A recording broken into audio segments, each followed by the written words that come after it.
Welcome, hi.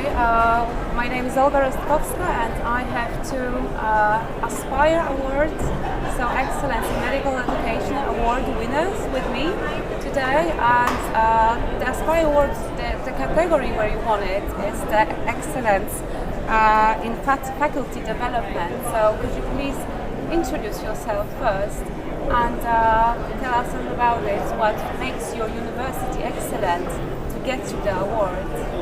Okay, so I'm Janet Crowell, PhD.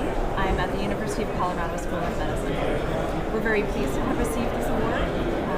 We have a very strong community in our Academy of Medical Educators that has brought us to this point of excellence.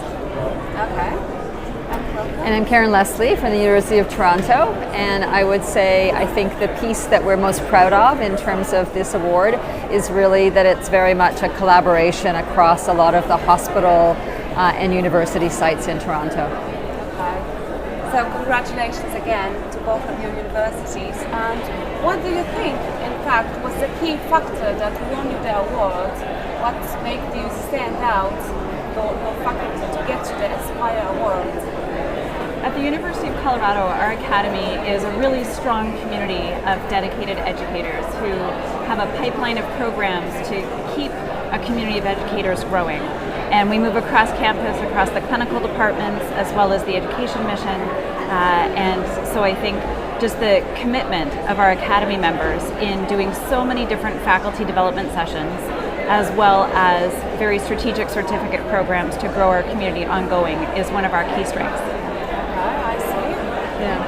And for us, I think it's a combination of really appreciating the diversity and the breadth and scope of faculty development that's really needed to support all of our health professional faculty in Toronto. And so I think we've really tried to create a real mixture of different kinds of programs that are going to support our faculty. Okay.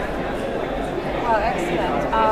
So I was wondering, like, if other universities, there are many applicants, right, for this award. How many were there this year? 2 in our category.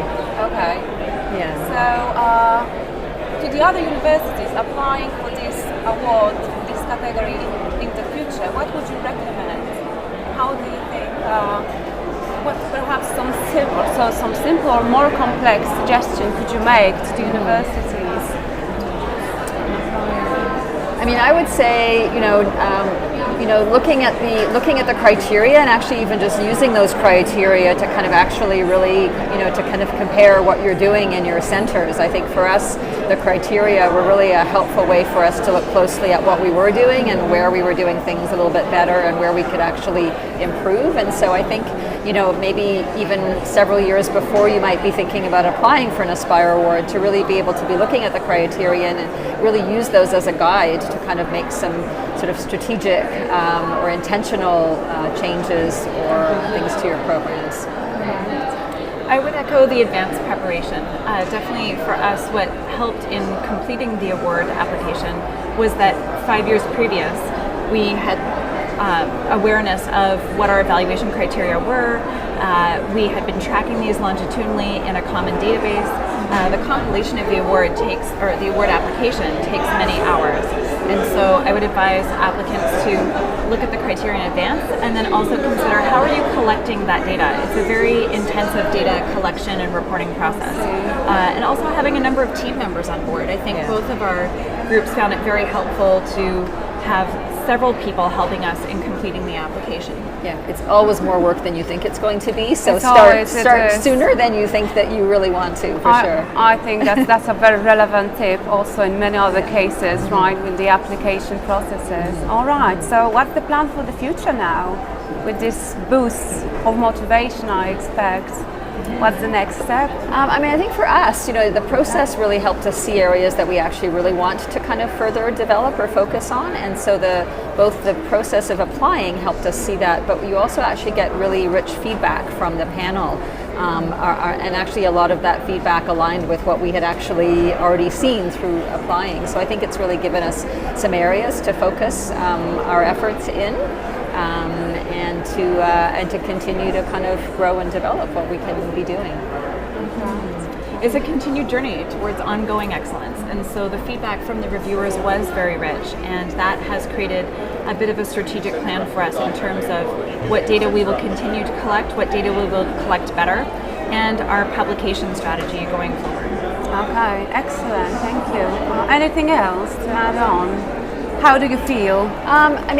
It's wonderful to actually get this award from your peers. I think the one other thing I want to say is I think, our award really reflects the huge support and valuing of faculty development that we actually get from the leaders at University of Toronto, and I think that we should mention that as well. It's not just about what we do on the ground, it's the support that we have from our leadership, and I think that valuing faculty development and supporting it and resourcing it is a key to us being able to achieve the Aspire Award.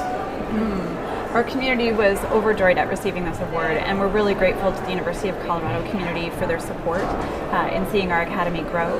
I also really want to thank the international reviewers for the Aspire Award. They put in obviously many hours and gave us very rich feedback, and we're very grateful for that. Perfect. Thank you so much. Congratulations again, and I wish you many more awards to come. Thank you very much.